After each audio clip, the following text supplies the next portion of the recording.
Scott Robertson has put his foot down and made some significant changes to his All Blacks team to take on the Wallabies in the first test of the Bledisloe Cup at Eden Park. Dropped Scott Barrett, Fabian Holland comes in, Ardie Savea, captain, Cam Roigard comes in, Caleb Clark comes in, Will Jordan back to fullback, Patrick Tuipulotu in, Peter Lakai in, Cortez Ratimai in. Very, very exciting team. And I think the excuses of not performing is out the window with this team, because this is a very, very exciting squad and probably, in my opinion, the strongest All Blacks team they can put out right now.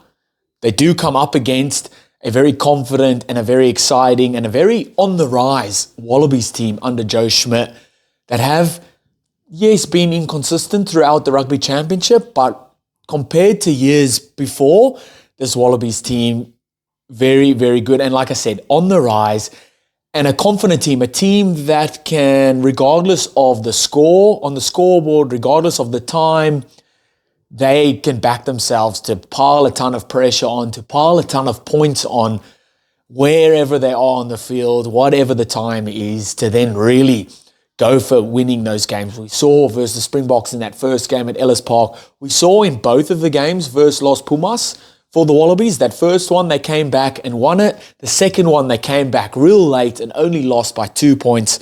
And they'll be going into this game with a lot of confidence for sure.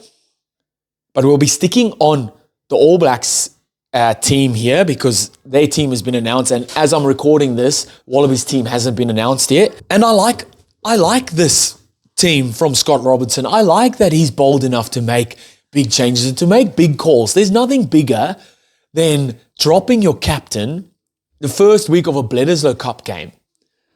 Or in just leading into a Bledisloe Cup. That's big. That is bold. And I don't mind it.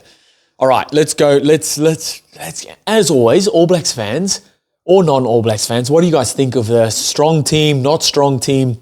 What changes do you like? What changes would you have liked to see? Let me know in the comments.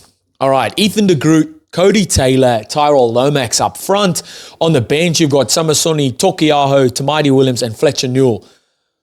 No changes there, firstly, and no different, obviously Cody Taylor comes in, so that's the one change actually at hooker. He was massively missed in that Wellington test versus Springboks, so he'll come in. I see he's also got the vice captain armband there. They missed him, right? His leadership obviously up front, but what he does, nails his line out, so his line out throwing is exceptional, but then carrying the ball out wide, his presence of mind of being around those line breaks and support plays and being that guy that's going to make that clean out when a line break is made, or it's like having an extra flanker on the field with Cody Taylor there. The props, they'll be up against the Wallabies, have a strong scrum. They are 100% on their own scrum, and they'll look to pile on the pressure at scrum time, especially on New Zealand's ball. So these guys are going to have to step up massively. In the locks, Fabian Holland, Tupou Vaa'i, and on the bench, Patrick Tuipulotu. So Scott Barrett fully dropped out of the matchday 23. Big, bold call from Razor. In my predicted team, I predicted Scott Barrett to be dropped. I had him on the bench. I didn't know that Patrick Tuipulotu was ready to go. So I like this. It's rotate your squad, giving guys opportunity, and Fabian Holland and Tupou Vaa'i separately have been outstanding. We haven't seen them play together.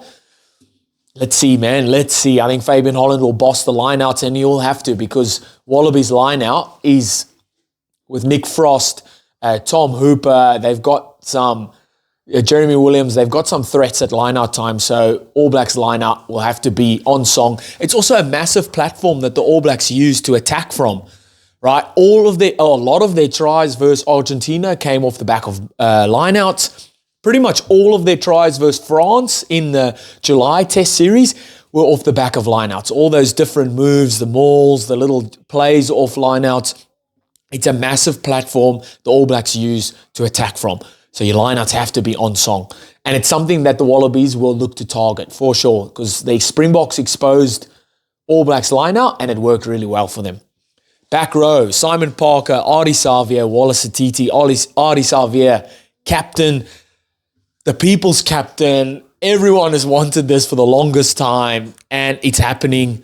I really hope now that All Blacks go out and have a dominant performance and Ardie Savea plays really well, so that maybe he can stick at captain and he can just keep that captain's armband. Makeup of that back row, I love. You've obviously got then Peter Lakai coming on the bench. Duplessis Karifi drops out of the match day 23. Lakai's it's maybe just a rotational and just giving opportunity. Lakai's been really good for Wellington in the MPC. And he was really good when he had his opportunity last year with the All Blacks. So it's just another opportunity here for him to get stuck in and get involved. 9 and 10, Cam Roigard and Beauden Barrett on the bench. You've got Cortez Ratima and obviously Damien McKenzie covering there. Cam Roigard's back. The drama they had throughout kind of the year around injuries at 9 predominantly, because there was a horrific run of injuries. Roigard, then Hotham, then Ratima got injured. There was a ton that opened the door for Finlay Christie, came back and made a resurgence into the All Black squad. Carl Preston made his debut. And it's kind of built depth across that 9 jersey, but now you've got a bang in Cam Roigard coming back in and Cortez Ratima coming back in.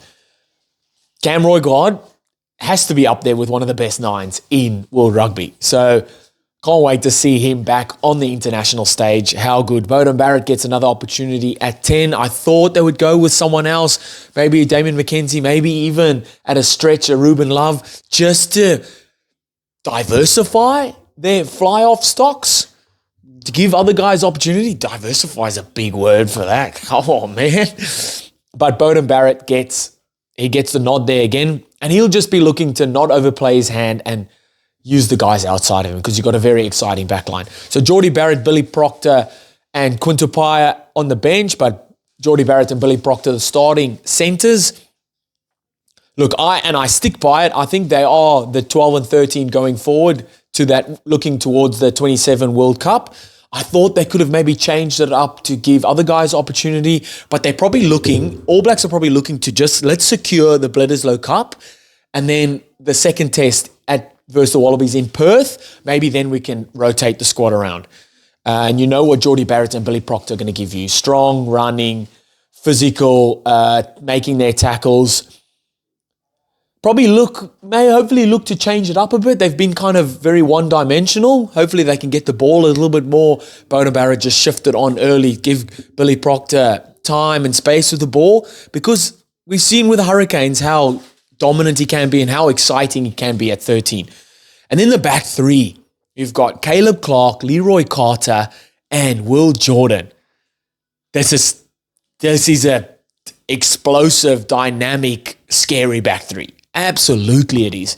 Yes, Caleb Clark hasn't been in the best form at international level or Super Rugby level, and you can say what you want, but he's a big body, can run 100 in 11 seconds, I'm pretty sure. Leroy Carter, we saw what he did on his debut, scored a try and beat 7 defenders, I think it was. Yes, the end result wasn't the best, but explosive, fast, strong, gets through a ton of work as well, defensively very sound. And them linking up with Will Jordan back at his predominant spot at fullback, like that. I think Wallabies will test these guys aerially. They would have taken bits from what the Springboks did and how they exposed the All Blacks in that regard. And Wallabies will definitely try and use that against the All Blacks again. But I'm pretty sure these guys will be up. These guys will know what's coming.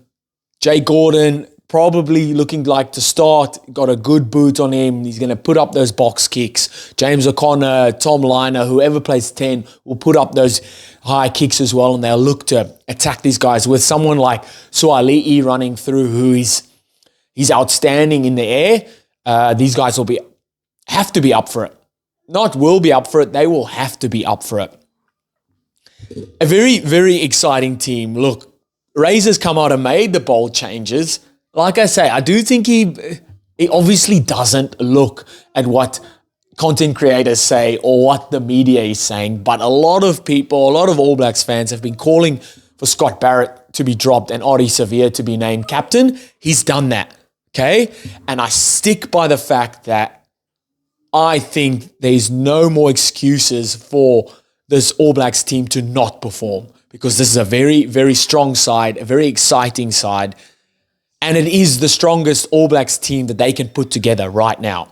I think they're going to be too strong for the Wallabies at Eden Park. The Eden Park record is there as well. The Bledisloe Cup record is there as well. Like 22 years, 23 years since the Wallabies have won the Bledisloe Cup.